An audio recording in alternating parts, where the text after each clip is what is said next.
अस्सलाम वालेकुम। इंशाल्लाह जो है आज हम थोड़ा सा डिस्कस करते हैं कि ऑडिट एंगेजमेंट के बारे में। जो मेन टॉपिक है वो ये है कि ऑडिट रिपोर्ट क्या होती है, इसको रीड कैसे करना है और इसकी बेसिस पे जो है ना हमें वो कंपनी की परफॉर्मेंस के बारे में किस तरीके से इवेल्युएशन करनी है कि भाई कंपनी किस तरीके से परफॉर्म कर रही है। कंपनी का जो है ना वो फाइनेंशियल स्टेटमेंट्स जो बता रहे हैं कि वो ट्रू एंड फेयर व्यू दे भी रहे हैं या वो ऐसी जो है वो मैनेजमेंट की बोंकियां चल रही है वहाँ पर, या मैनेजमेंट अपने हिसाब से कंपनी के फाइनेंशियल स्टेटमेंट्स को ड्राइव कर रही है। ऑडिट एंगेजमेंट जो है ना वो थोड़ा सा पहले इसका हमें एक बेसिक वो करना पड़ेगा, डिस्कशन करना पड़ेगा कि ऑडिट एंगेजमेंट क्या होता है, इसमें कितनी पार्टीज रिलेटेड होती हैं, क्या जो है इसका वो प्रोसेस है। तो सबसे पहले जो है हम इसके अंदर थोड़ा सा इसको हम बिल्कुल जो है ना वो जीरो से थोड़ा सा इसको समझते हैं, फिर हम इसकी ऑडिट रिपोर्ट के बारे में बात कर लेंगे। जो कंक्लूजन बेसिस हमारा जो है ना ऑडिट रिपोर्ट ये इस वीडियो का भी और ऑडिट एंगेजमेंट का भी। सो थोड़ा सा मैं आपको एक पॉइंट क्लियर कर दूं कि भाई ये जो है वो लॉन्ग टर्म इन्वेस्टमेंट के लिए जो ना हम ऑडिट रिपोर्ट वगैरह की तरफ जाते हैं, या कुछ मतलब ये है कि थोड़ी ह्यूज इन्वेस्टमेंट या लॉन्ग टर्म इन्वेस्टमेंट हम कर रहे हैं किसी भी कंपनी के अंदर, 5% 10% शेयर एक्वायर कर रहे हैं या व्हाटसोएवर, तो इसलिए जो ना हम ऑडिट एंगेजमेंट की तरफ जाते हैं। अदरवाइज जो ना हम टेक्निकल्स की तरफ जा रहे होते हैं instead of going to fundamentals.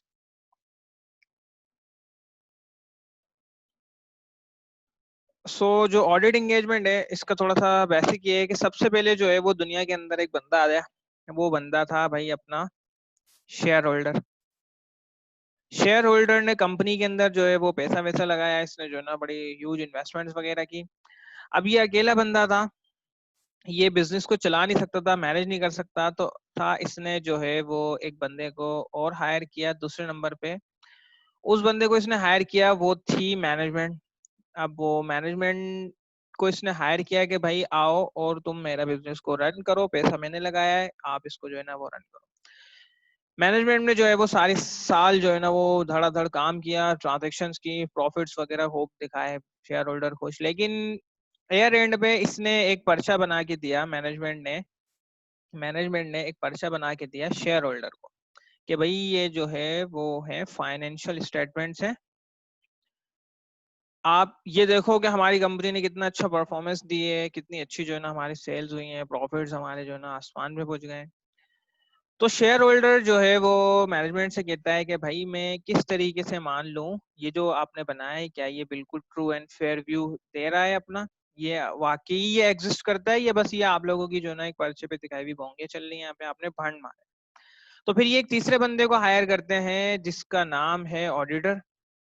Auditor जो है वो इस कंपनी के अंदर जाता है और ये चेक करता है कि भाई ये जो सेल्स हुई हैं क्या ये बिल्कुल एज पर स्टैंडर्ड हुई हैं, जो सीओजीएस रिकॉर्ड की हैं ये स्टैंडर्ड के हिसाब से रिकॉर्ड की हैं, एक्सपेंसेस फाइनेंशियल स्टेटमेंट, उसके जो एसेट्स हैं, जो लाइबिलिटीज हैं, जो इक्विटीज वगैरह क्या ये सारी स्टैंडर्ड के हिसाब से। तो एक्चुअल में जो ऑडिट है वो ऑडिट इस चीज का नाम है कि जो फाइनेंशियल स्टेटमेंट्स हैं क्या वो आईएफआरएस की बेसिस पे बने हुए हैं या नहीं। आईएफआरएस या इंटरनेशनल फाइनेंशियल रिपोर्टिंग स्टैंडर्ड्स। तो ऑडिट का सिर्फ काम यह है कि वो फाइनेंशियल स्टेटमेंट्स को चेक करता है कि आईएफआरएस की बेसिस पे बने हैं, या आईएफआरएस की जो है ना कंप्लायंस में हो रही है या नहीं। और ये किस बेसिस पे करता है, ऑडिटर जो है वो खुद तो जाके नहीं कर सकता कि वो अपने हिसाब से चेक करे। तो ऑडिटर एक स्टैंडर्ड्स को फॉलो करता है जिसको कहते हैं हम ISAs, international standards of auditing. Auditor जो है वो अपना पूरा ऑडिट जो है वो आईजास की बेसिस पे कर रहा होता है, वो आईजास को फॉलो कर रहा होता है और जो है ना वो इसी की बेसिस पे अपना जो है ना कंक्लूजन ड्राइव करता है, अपनी जजमेंट जो है वो ड्राइव करके जो है वो शेयर होल्डर्स को देता है। ऑडिटर को अपॉइंट किसने किया है, ऑडिटर को अपॉइंट किया है शेयर होल्डर ने, और ये इसकी जो है रिम्यूनरेशन वगैरह जो है ना वो सेलेक्ट करते हैं।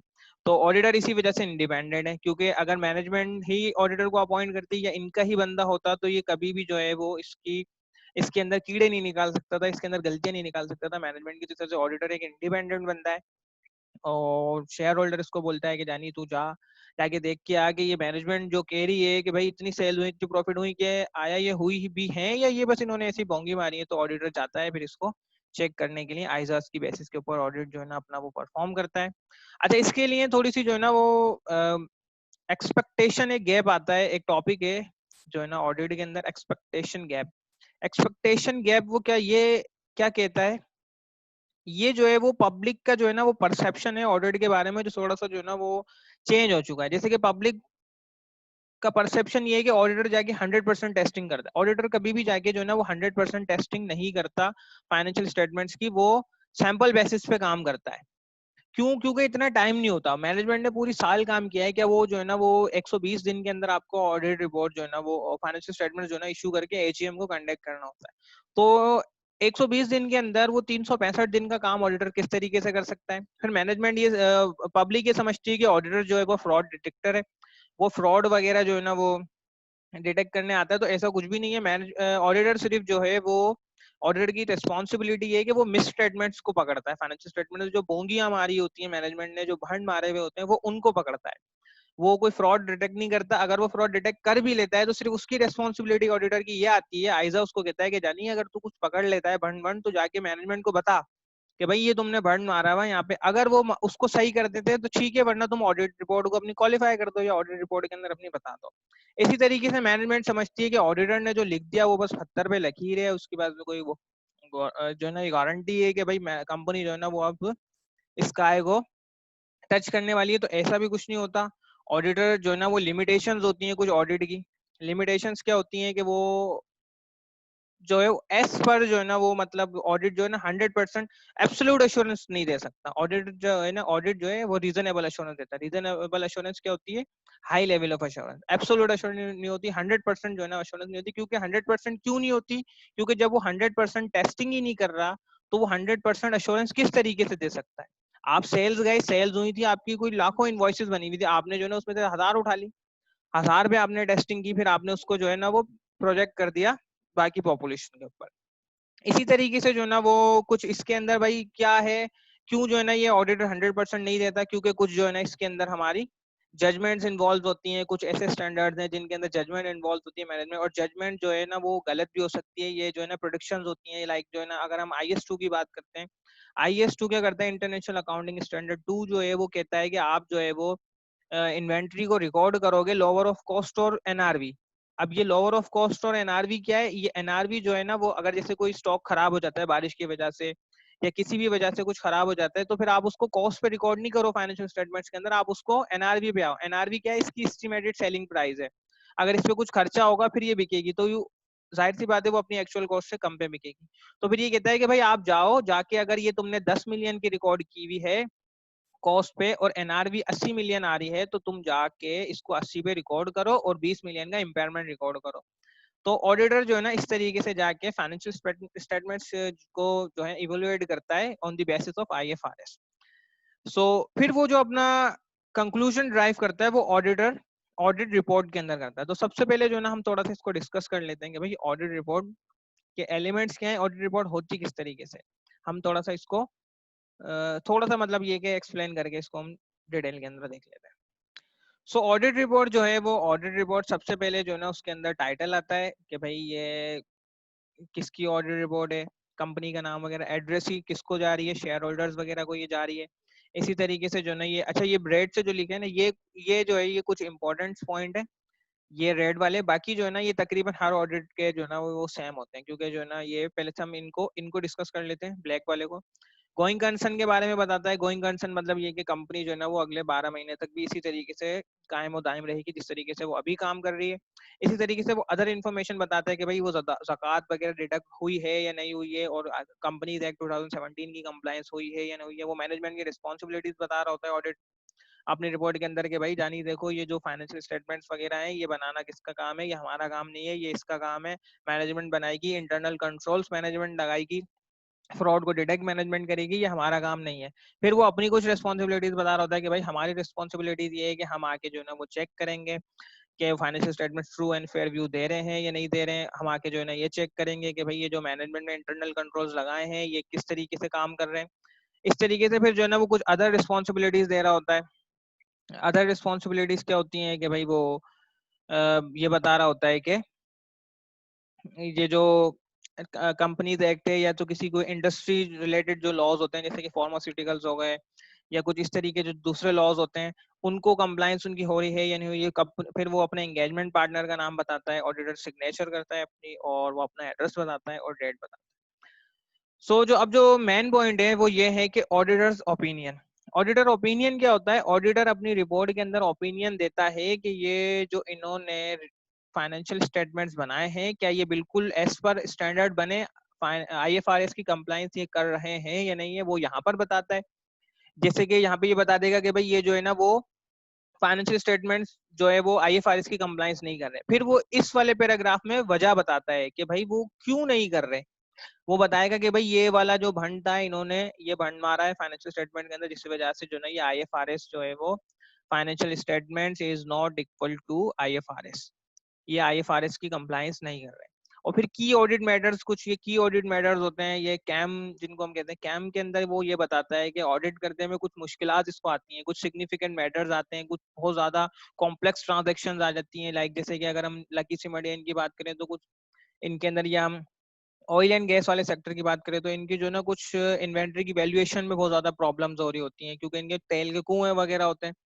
तो उसके अंदर भी ये जो ना, जिसमें ऑडिटर को लगता है कि ये बहुत ज्यादा इंपॉर्टेंट है, शेयर होल्डर को इस बारे में मैटर में बारे में पता हो और ये रिजॉल्व हो चुके होते हैं, ये उसमें ये बताता है कैम के अंदर कि भाई ये मसला था, ये मसला था, इसको हमने इस तरीके से जो है वो इसको रिजॉल्व किया। कैम के अंदर वो ये बताता है। तो मेन जो है वो ये 3 पॉइंट होते हैं, बाकी ज्यादातर जो है ना वो एक जैसे ही होते हैं। सो ये ऑडिट रिपोर्ट है। जैसे कि अगर ऑडिट रिपोर्ट में मतलब यहाँ पे उसके लेटर हेड पे बनी होती है, जो ऑडिटर होता है ये उसके लेटर हेड पे बनी होती है, मैनेजमेंट के नहीं। लाइक पीडब्ल्यूसी अगर किसी को ऑडिट कर रही है तो पीडब्ल्यूसी के बनी होगी, केपीएमजी के उस पे होगी, लेटर हेड उनका यूज होता है, ये मैनेजमेंट का नहीं होता। सो अब किसी ये जो है वो ऑडिटर का जो ओपिनियन है, जो ऑडिटर जो अपना बता रहा है फाइनेंशियल स्टेटमेंट्स के बारे में, ये किस टाइप के होते हैं, तो ये हमको इसके बारे में हम डिस्कस कर लेते हैं, ऑडिट रिपोर्ट के बारे में। सो ऑडिट रिपोर्ट जो है वो 2 टाइप की होती है। एक होती है अनमॉडिफाइड और अनक्वालिफाइड। इसमें थोड़ा सा जो है ना वो पब्लिक को प्रॉब्लम होती है समझने के अंदर। समझने में प्रॉब्लम ये होती है कि वो अनमॉडिफाइड और अनक्वालिफाइड, मॉडिफाइड और क्वालिफाइड के अंदर जो ना ये दोनों एक ही वर्ड है, तो समझ नहीं पाते हैं कि ये क्या है। अच्छा, ऑडिट जो रिपोर्ट है ना, स्टैंडर्ड्स ने जो आइजाज हैं, ये आइजा 705, 700, 701 और 706 जो है ना, और 700 की बेसिस पे बनी हुई होती है। आइजाज जो है वो इनकी बेसिस पे बने हुए होते हैं। सो ये बता रहा होता है कि भाई ये जो है फाइनेंशियल स्टेटमेंट्स हैं, आइजा ने एक जो है ना वो स्टैंडर्ड रिपोर्ट देती है कि भाई ये जो फाइनेंशियल स्टेटमेंट्स हैं ये एज पर स्टैंडर्ड जो है ना, एज पर आइजा बने हुए हैं। सारी जो है ना आईएफआरएस की कंप्लायंस हुई है और स्टैंडर्ड जो है ना पूरा इन्होंने, मतलब कोई भंड नहीं है, कोई मिसस्टेटमेंट नहीं है, सारी चीजें क्लियर हैं। अगर वही सेम रिपोर्ट आइजा से उठा के ऑडिटर शेयर होल्डर्स को दे देता है तो इट मीन्स ये अनमॉडिफाइड है, उसने उसमें कोई मॉडिफिकेशन नहीं की, कोई चेंज नहीं की। और उसने अनक्वालिफाइड है मीन ये कि उसने ना अपना ओपिनियन इसमें क्वालिफाई किया, ना इसने इसका फॉर्मेट को चेंज किया, तो वैसे के वैसे दे दी। अगर कोई रिपोर्ट इस वाले उसकी आती है अनमॉडिफाइड या अनक्वालिफाइड रिपोर्ट आती है, तो इट मींस कंपनी बहुत जो कह रही है वो बिल्कुल सही कह रही है, मतलब फाइनेंशियल स्टेटमेंट्स इसके बिल्कुल सही है। अब इसका मतलब ये नहीं है कि फाइनेंशियल स्टेटमेंट्स जो है ना सही है तो मतलब वो अच्छे हैं। जैसे कि अगर फाइनेंशियल स्टेटमेंट्स के अंदर लॉस आ रहा है और ह्यूज लॉस आ रहा है, या कंपनी बहुत ज्यादा जो है क्राइसिस में, और वो बता देते हैं कि हाँ भाई कंपनी क्राइसिस के अंदर है, तो इट मींस वो बिल्कुल सच कह रहे हैं, ट्रू एंड फेयर व्यू जो है वो ऑडिट रिपोर्ट अपना दे रही है। लेकिन अगर वो कुछ भंड है, जैसे कि ऑडिटर कह रहा है कि जानी ये इसको तुम ऐसे नहीं ऐसे करो, लेकिन मैनेजमेंट कह रही है कि नहीं ये ऐसे नहीं ऐसे होगा, तो ऑडिटर कहता है कि भाई इसका तरीका ये है, स्टैंडर्ड के हिसाब से इसका तरीका ये है। अगर वो उसकी बात मान लेते हैं और उसको जो है ना वो चेंज कर लेते हैं, आप किसी भी एलिमेंट को ले सकते हैं इसके अंदर, जो है ना IS2 को इन्वेंट्री वैल्यूएशन ले सकते हैं, कोई क्लेम्स वगैरह इनके ऊपर जो कोर्ट के लीगल केसेस वगैरह चल रहे होते हैं, आप उसको भी ले सकते हैं।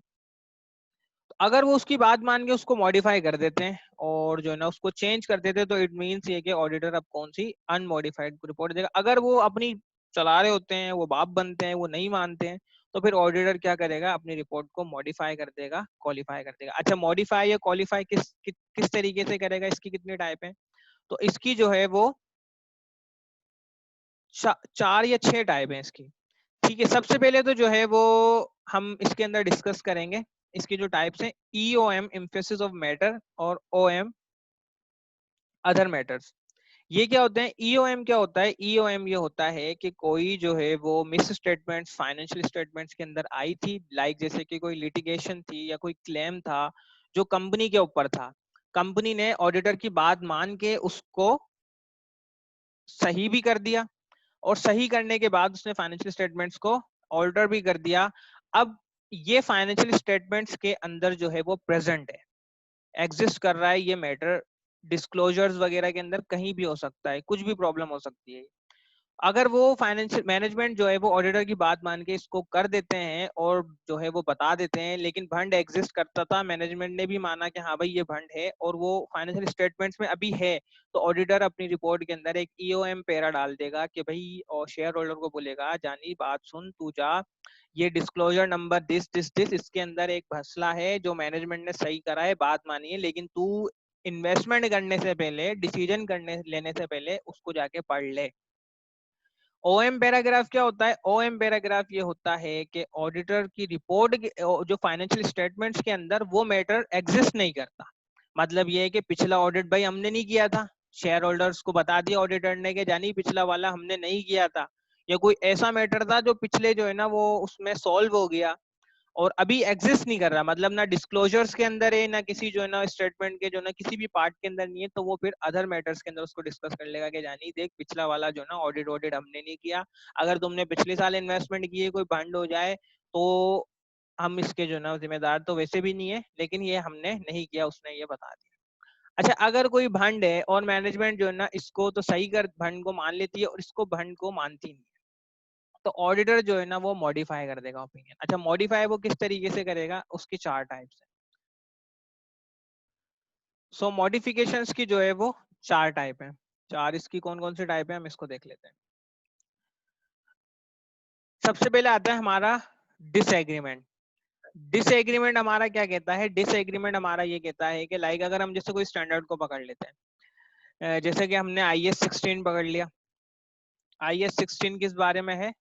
IS 16 है डेप्रिसिएशन या प्रॉपर्टी प्लान एंड इक्विपमेंट्स के बारे में। इसके अंदर जो है वो रिवैल्यूएशन मॉडल पे जाती है, मतलब ये कि वो पहले अपने एसेट्स को, कोई प्लांट था उसको रिकॉर्ड कर रही थी 10 मिलियन पे, लेकिन जो है वो ये जब इन्होंने परचेज किया था 10 मिलियन का परचेज किया था, अब जो है ना उसकी डिमांड बढ़ने की वजह से अभी उसकी कॉस्ट चल रही है 15 मिलियन। अब मैनेजमेंट ये चाह रही है कि भाई हम कॉस्ट मॉडल से किस पर आ जाएं, हम फेयर वैल्यू मेथड पे आ जाएं। अब मैनेजमेंट जब फेयर वैल्यू मेथड पे आती है तो फिर इसको कोई IS 16 की कंप्लायंस करनी होती है। IS 16 बोलता है भाई जो पिछली डेप्रिसिएशन है उसको रिवर्ट बैक करो, जो गेन हुआ है उसको यहाँ लेके जाओ, उसको वो लेके जाओ, इंक्रीमेंटल डेप्रिसिएशन डालनी पड़ेगी आपको, ये डालनी पड़ेगी, जो है ना रिजर्व्स में लेके जाना होगा। तो IS 16 की कुछ कंप्लाइंस है। अगर मैनेजमेंट IS 16 की कंप्लाइंस कर देती है तो ठीक है, कोई मसला नहीं है, तो फिर तो वो ही जो है ना हम अनमोडिफाइड अनक्वालिफाइड जो है ना रिपोर्ट दे देंगे। अगर ये IS 16 की कंप्लाइंस नहीं कर रहे, ये बात नहीं मान रहे, तो मीन्स ये है कि ये डिसएग्रीमेंट आ गया। IS 16 कुछ और कह रहा है, IS 16 कह रहा है यहाँ जाना है, ये मैनेजमेंट बोल रही है हमें यहाँ जाना है। ये अब आ गया डिसएग्रीमेंट दोनों के बीच में। अब डिसएग्रीमेंट आ गया। डिसएग्रीमेंट जो है ना वो मटेरियल है। मटेरियल जैसे ये है कि वो ऑडिटर जो है ना वो कुछ अपने रिस्क ऑफ मटेरियल मिसस्टेटमेंट जो है ना वो सेट करता है कि भाई हम पूरे फाइनेंशियल स्टेटमेंट्स के अंदर जैसे कि अगर फाइनेंशियल स्टेटमेंट्स के जो एसेट्स हैं वो 50 मिलियन के हैं, तो वो कहता है यार हम जो है ना इसके 5% जो है वो 5% तक का भंड बर्दाश्त कर सकते हैं, इसके बाद अगर ऊपर आता है तो वो मटेरियल हो जाएगा। अब वो मटेरियल है, भंड 5% से ज्यादा है, लाइक अगर 15 मिलियन का एसिड है या ज्यादा का एसिड है तो वो भंड ज्यादा है। तो फिर ये ऑडिटर क्या करता है? अपने रिपोर्ट को एक्सेप्ट फॉर ओपिनियन देता है। वो क्या कहता है कि भाई फाइनेंशियल स्टेटमेंट्स जो हैं वो बिल्कुल सही है। शेयर होल्डर से बोल रहा है, बोला जानी देख बात सुन, ये जो फाइनेंशियल स्टेटमेंट्स हैं ये बिल्कुल ठीक है, इनमें कोई मसला नहीं है, सिवाय किसको छोड़ के? IS 16 के अंदर जो प्रॉपर्टी प्लान एंड इक्विपमेंट है इसको छोड़ के बाकी सारी चीजें सही हैं। तो इसने क्या करा? एक्सेप्ट फॉर ओपिनियन दे दिया, डिसएग्रीमेंट बता दिया, और ये मटेरियल नेचर का था तो इसने क्वालिफाइड ओपिनियन अपना दे दिया। इसी तरीके से दूसरा भी एक्सेप्ट फॉर ओपिनियन होता है। अब इसमें आ जाता है ये limitation of scope. Limitation of scope क्या होता है? लिमिटेशन ऑफ स्कोप ये होता है कि आप गए, हम इसी की प्रॉपर्टी प्लांट एंड इक्विपमेंट की जो ना हम वो लेते हैं, आप गए, आपने कहा कि भाई हमें IS 16 की कंप्लायंस करने के लिए या उसकी बेसिस पे हमें आपके प्रॉपर्टी प्लांट इक्विपमेंट को प्रोसीजर्स, ऑडिट प्रोसीजर्स लगाने हैं। आप गए, आपको उन्होंने रेस्पॉन्स नहीं दी, उन्होंने बोला हटा बे, मैनेजमेंट ने बोला हटा, ये ऐसे ही आ जाता है, हर साल हर 6 महीने बाद ये ऐसे ही आ जाता है, इसको साइड करो। आपको कोई रिस्पॉन्स नहीं दिया, आपने बोला भाई ये क्या सीन है, आप गए दोबारा मैनेजर के पास, बोला भाई वो कोई एक्सपर्ट तुमने हायर किया होगा जिसने बताया कि 10 मिलियन से 15 मिलियन की कॉस्ट आ गई, उसकी रिपोर्ट दो। मैनेजमेंट ने बोला हटा, नहीं दे रहे हम भाई। फिर आप गए, आपने कहा कि भाई वो दे दो अपने जो है वो एसेट्स का रजिस्टर दो, मैं चेक तो करूं तुम्हारे पास एसेट कितने। मैनेजमेंट ने बोला नहीं दे रहे भैया, भागो यहाँ से। अब ऑडिटर को वो काम नहीं करने दे रहे IAS 16 पे, एक जो है ना एक पर्टिकुलर एरिया पे वो काम नहीं करने दे रहे, एसेट्स के नॉन करंट एसेट्स पे वो काम नहीं करने दे रहे। तो मीन्स ये कि उन्होंने लिमिटेशंस लगा दी, ऑडिट करने के अंदर उन्होंने लिमिटेशंस लगा दी। लिमिटेशंस जो है वो मटेरियल नेचर की थी, तो ऑडिटर ने क्वालिफाइड ओपिनियन दे दिया कि भाई हम जो है वो ऑडिट, उसने कहा कि फाइनेंशियल स्टेटमेंट जो है वो ट्रू एंड फेयर व्यू अपना दे रहा है, लेकिन सिर्फ IAS 16 को छोड़ के, प्रॉपर्टी प्लान एंड इक्विपमेंट को छोड़ के, क्योंकि इन्होंने हमें यहाँ पे काम ही नहीं करने दिया, हम गए इन्होंने भगा दिया हमको वहां से। तो ये जो है वो लिमिटेशन ऑफ स्कोप हो गई। तो दूसरा ये क्वालिफाइड ओपिनियन देगा, और जो क्या होगा लिमिटेशन ऑफ स्कोप की वजह से होगा। अच्छा ये दोनों भी जो है वो बिल्कुल इसके सेम है, ये डिसएग्रीमेंट हो रहा है, किसी का भी डिसएग्रीमेंट हो सकता है। IAS 37 का हो सकता है, कोई लाइबिलिटी रिकॉर्ड नहीं की। IAS 38 का हो सकता है कि इन्होंने जो है ना वो डेवलपमेंट कॉस्ट को या इंटेंजिबल एसेट्स को जो है ना उसमें कोई बंड मार दिया। IAS 21 का हो सकता है भाई फॉरेन ट्रांजेक्शन के ऊपर इन्होंने कोई बंड मारा। इसी तरीके से अगर वो परवेसिव नेचर का है, परवेसिव नेचर का मतलब ये है कि उसका जो इफेक्ट है ना वो पूरे फाइनेंशियल स्टेटमेंट्स पे आ रहा है।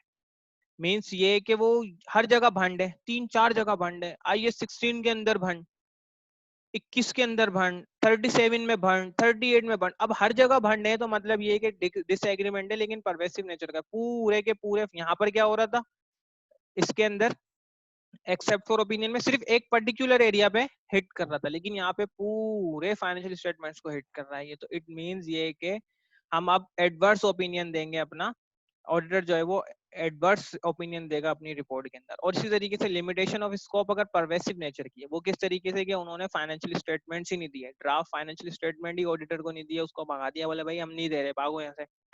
अब वो काम किस पे करेगा, किसी पे भी नहीं करेगा। ऑडिटर को अपॉइंट इतनी देर बाद किया, फाइनेंशियल स्टेटमेंट्स की डेट निकल गई, सब निकल गई, ऑडिटर को तब बोले भाई तू आ जा ऑडिट कर ले। भाई लिमिटेशन ऑफ स्कोप निकाल लगा दी उन्होंने। ऑडिटर को इन्होंने क्या करा, रिकॉर्ड्स नहीं दिए, मैनेजमेंट ने जो है ना भाव नहीं दिया ऑडिटर को, उन्होंने बोला ये ऐसे ही बच्चा है, इसको क्या पता, हम सब कुछ। तो ऑडिटर क्या करेगा, अब अपने एडवर्स ओपिनियन दे देगा जिसका लिमिटेशन ऑफ इसको परवेसिव नेचर की है। परवेसिव मींस ये कि पूरे फाइनेंशियल स्टेटमेंट्स पे इफेक्ट आ रहा है इसके ऊपर। अच्छा फाइनेंशियल स्टेटमेंट्स में आपको बता दूं, फाइनेंशियल स्टेटमेंट्स जो है वो उसके अंदर इनकम स्टेटमेंट आता है, ठीक है, इसमें फाइनेंशियल पोजीशन आती है जिसको हम बैलेंस शीट कहते हैं, इसमें कैश फ्लोज आ जाते हैं, चेंजेस इन इक्विटी आता है, और notes to the financial statements आ रहे होते हैं। सो ये कुछ हैं जो है वो फाइनेंशियल स्टेटमेंट्स के पीछे 5 पार्ट होते हैं इसके अंदर। सो इस ये कुछ टाइप्स थी ऑडिटर की। डिसएग्रीमेंट मींस किसी पर्टिकुलर जो है ना वो एरिया से, स्टैंडर्ड से, IFRS के डिसएग्रीमेंट हो रहा होगा, मैनेजमेंट कुछ और कह रही है और वो कुछ और कह रहे हैं, तो हमारा क्या होगा, हमारा डिसएग्रीमेंट होगा, तो हम एक्सेप्ट फॉर ओपिनियन देंगे अगर वो सिर्फ जो है मटेरियल है, परवेसिव नहीं है, मतलब सिर्फ एक एरिया को हिट कर रहा है। अगर कोई लिमिटेशन लगा दी, काम नहीं करने दे रहे, मस्तियां कर रहे हैं, तो मटेरियल नेचर की है, तो हम क्वालिफाइड कर दें। अगर डिसएग्रीमेंट जो है ना वो बहुत सारे एरियाज पे और पूरे फाइनेंशियल स्टेटमेंट्स को हिट कर रहा है, तो हम अब क्या करेंगे, हम परवेसिव नेचर हो गया क्योंकि वो बहुत सारे स्टेटमेंट्स को हिट कर रहा है। लाइक अगर हम सेल्स की बात करें, सेल्स में बनता, जब सेल्स में बनता तो अकाउंट रिसीवेबल में भी बंड होगा, अकाउंट रिसीवेबल में के साथ सेल्स के साथ जो है ना वो इन्वेंट्री लीक होती है, कॉस्ट ऑफ गुड सोल्ड, उसमें बंड मारा होगा, कॉस्ट ऑफ गुड सोल्ड के साथ जो है ना IAS 2 की कंप्लायंस, इन्वेंट्री, इन्वेंट्री वैल्यूएशन में बंड मार दिया, इन्वेंट्री के साथ जो ना वो परचेजेस लिंक थी, परचेजेस को बंड मार दिया, मतलब पूरे फाइनेंशियल स्टेटमेंट में बंड ही बंड चल रहे हैं। तो अब ये परवेसिव नेचर का हो गया, अब हम एडवर्स ओपिनियन दे देंगे। लिमिटेशन लगा दी, फाइनेंशियल स्टेटमेंट्स ही नहीं दिया, बोला भाई जल गया, भाई सैलाब आया, उड़ गए फाइनेंशियल स्टेटमेंट्स। भाई जो है ना वो ऑडिट जो है ना वो ऑडिटर पहुंच गया कंपनी के अंदर, मैनेजमेंट को बोला, CFO को बोला भाई आओ या कोई बंदा दो अपना। CFO बोला मैं घूमने गया हूँ छुट्टी पे। मैनेजमेंट के बंदे बोले हम यहाँ वहाँ, ऑडिटर को कोई भाव नहीं दे रहा, limitation of scope, pervasive nature, कुछ चीज दे ही नहीं रहे, किस पे काम करे ऑडिटर, जाके खुद अपने हिसाब से तो काम नहीं करेगा। तो अब ये क्या हो गया, परवेसिव नेचर है, तो एडवर्स ओपिनियन। तो ये कुछ टाइप्स थी।